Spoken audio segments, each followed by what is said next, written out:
Assalamualaikum warahmatullahi wabarakatuh. Perkenalkan, nama saya Zakinatri Ramadhani. Dan saya Isra Aulia. Kami akan membahas tentang sejarah Bani Abbasiyah.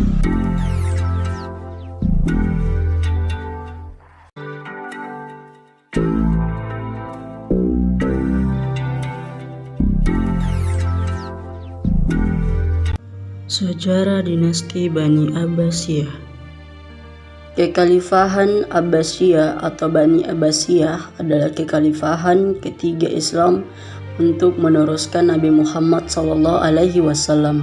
Kekhalifahan ini didirikan oleh dinasti keturunan dari paman Nabi Muhammad, yakni Abbas bin Abdul Muthalib pada tahun 566 sampai 652 Masehi.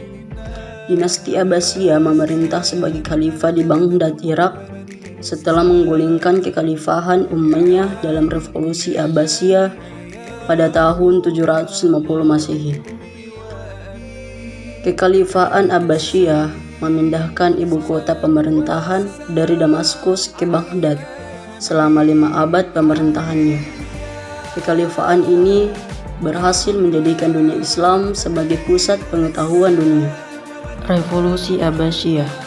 Kekhalifahan Abbasiyah berusaha menggulingkan kekhalifahan Umayyah karena mengklaim sebagai penerus sejati Nabi Muhammad SAW berdasarkan garis keturunan mereka yang lebih dekat. Pemberontakan yang dilakukan Bani Abbasiyah didukung oleh sebagian besar orang Arab yang dirugikan dengan tambahan vaksin Yaman dan mawali mereka. Muhammad bin Ali, cicit dari Abbas, kemudian memulai perjalanan kampanyenya untuk mengembalikan kekuasaan pemerintahan kepada keluarga Bani Hashim di Parsi pada masa pemerintahan Khalifah Umar. Pada masa pemerintahan Khalifah Marwan, pertentangan mereka semakin memuncak.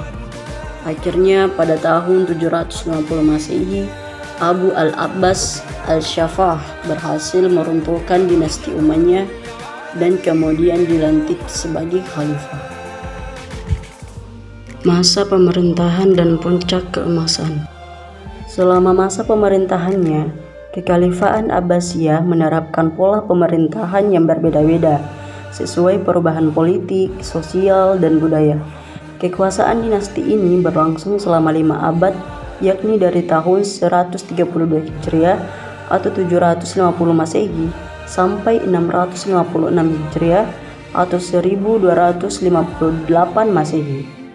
Para ahli biasanya membagi masa pemerintahan Bani Abbasiyah menjadi 5 periode. Periode pertama pada tahun 750 Masehi sampai 847 Masehi.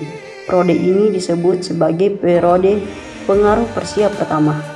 Periode kedua pada tahun 847 Masehi sampai 945 Masehi. Periode ini disebut sebagai periode pengaruh Turki pertama.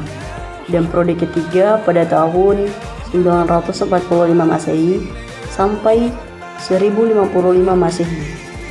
Masa kekuasaan dinasti Bani Buwayh dalam pemerintahan Khilafah Abbasiyah disebut juga masa pengaruh Persia kedua.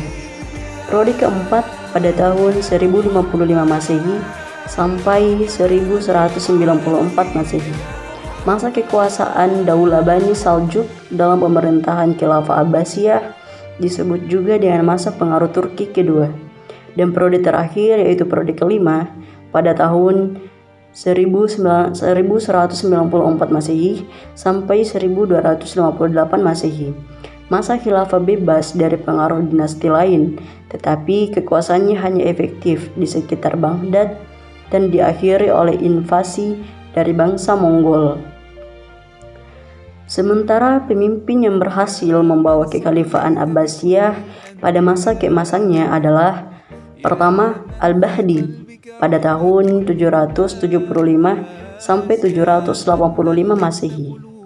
Kedua Al-Hadid pada tahun 775 sampai 786 Masehi. Ketiga, Harun ar-Rasyid pada tahun 786 sampai 809 Masehi. Keempat, Al-Ma'mun pada tahun 813 sampai 833 Masehi. Yang kelima, Al-Mutasim pada tahun 833 sampai 842 Masehi. Yang keenam, Al-Watsik pada tahun 842 sampai 847 Masehi. Dan yang terakhir, Al-Mutawakkil pada tahun 847 sampai 861 Masehi. Pada masa kepemimpinan Al-Mahdi, perekonomian mulai meningkat, utamanya peningkatan di sektor pertanian melalui irigasi dan peningkatan hasil pertambangan seperti perak, emas, tembaga, dan besi. Selain itu, para pedagang yang transit dari timur dan barat juga banyak membawa kekayaan. Pada masa Khalifah Harun ar-Rasyid dan putranya Al-Ma'mun, kekayaan negara banyak dimanfaatkan untuk keperluan sosial seperti mendirikan rumah sakit, lembaga pendidikan, dokter, dan farmasi. Selama pemerintahannya, Bani Abbasiyah berhasil mengkonsolidasikan kembali kepemimpinan gaya Islam dan menyalurkan ilmu pengetahuan. Faktor yang paling utama penyebab tumbuhnya peradaban ilmu pengetahuan pada masa dinasti Abbasiyah adalah didirikannya tempat-tempat pendidikan seperti akademi dan perpustakaan. Pada masa itu, perpustakaan berperan layaknya universitas pada zaman sekarang.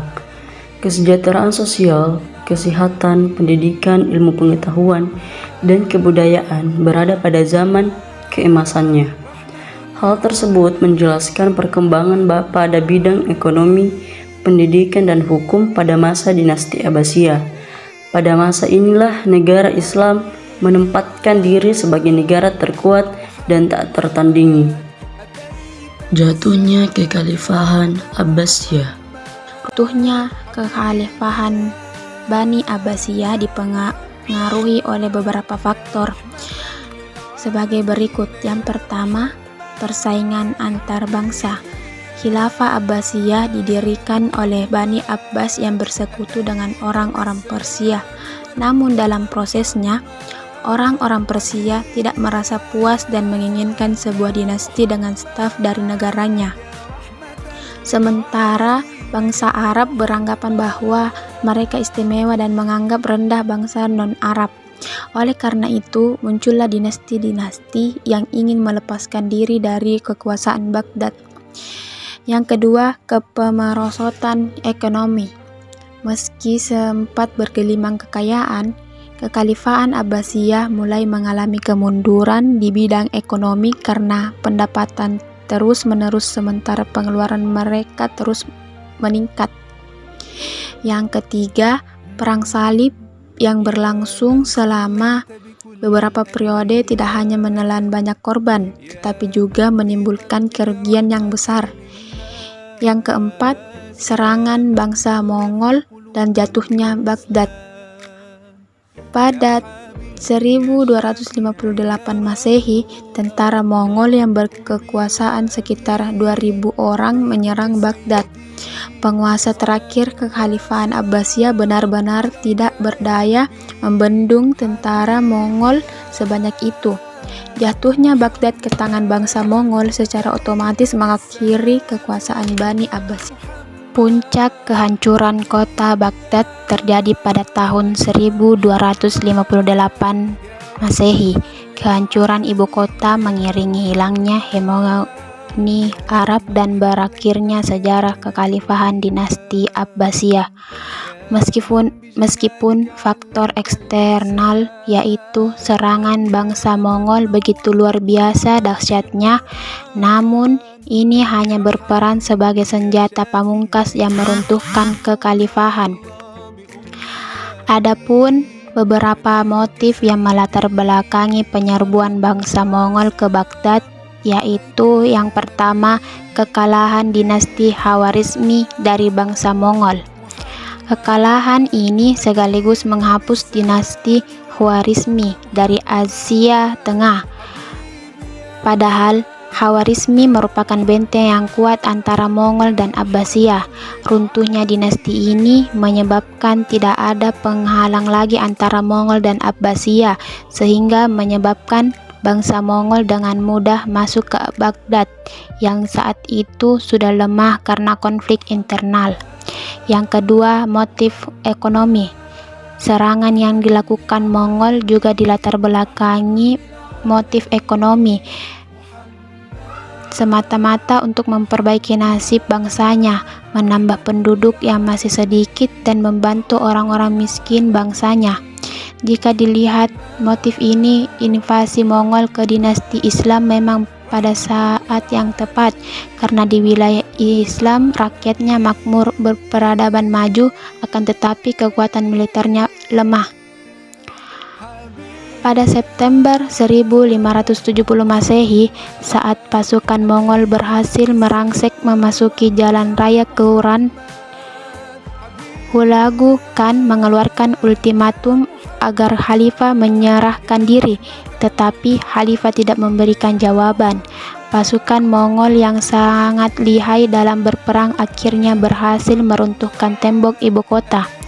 Pada Februari 1258, pasukan Mongol berhasil memasuki kota. Akhirnya, pasukan Mongol berhasil mengepung seluruh kota dan bersiap memulai penghancuran. Melihat negerinya jatuh, Khalifah Al-Musta'mim meminta izin untuk menghadap kepada Hulagu Khan. Maka Khalifah diminta agar menunggu kedatangannya di pintu Qiazi, salah satu pintu kota. Setelah itu, masuklah tentara yang kejam itu ke dalam kota, merampas dan membantai siapapun yang di hadapannya. Pasukan Mongol menghancurkan berbagai macam peradaban dan pustaka yang telah dibina selama ratusan tahun. Buku-buku yang dikarang oleh para ahli selama ratusan tahun ini diangkut dan kemudian dihanyutkan ke dalam sungai Dajlah, sehingga air sungai berubah warnanya menjadi hitam karena tinta yang telah larut ke dalam air. Kemudian Khalifah menghadang untuk meminta belas kasih dengan membawa bermacam permata mahal, berharap Hulagu Khan mengasihi, akan tetapi tak sebutir pun permata diambil oleh Hulagu, tetapi diberikannya kepada komandan pasukannya. Pada tahun 1258 Masehi, setelah kota beradaban yang melambangkan masa ke masa ini hancur lebur, Hulagu beserta pasukannya keluar dari kota tersebut untuk melanjutkan serangannya ke negeri-negeri lain. Khalifah dan anak-anaknya serta pengiringnya dibawa sebagai tawanan. Di awal perjalanan diperintahkannya membunuh Khalifah itu beserta anaknya, sementara 6 orang budak dikebiri. Akhirnya pupuslah keturunan Khalifah Bani Abbasiyah dan hancurlah kerajaan yang telah berkuasa selama 542 tahun itu. Silsilah Bani Abbasiyah. Jadi, Abbasiyah adalah anak dari Abdul Muthalib, kakek dari Nabi Muhammad SAW. Selain itu, Nabi Muhammad SAW juga memiliki paman bernama Abdullah dan juga Abbas, di mana Abbas satu kakek dengan Rasulullah, yang berarti Abdullah dan Abbas itu bersaudara. Abbas memiliki anak bernama Abdullah dan Abdullah memiliki anak bernama Ali, di mana Ali memiliki anak bernama Muhammad dan Abdullah memiliki anak bernama Abdul Abbas Asy-Syafah, yang dimana adalah merupakan khalifah pertama di dinasti Abbasiyah dan dilanjutkan oleh Abu Ja'far Al-Mansur yang menjadi khalifah kedua di dinasti Abbasiyah.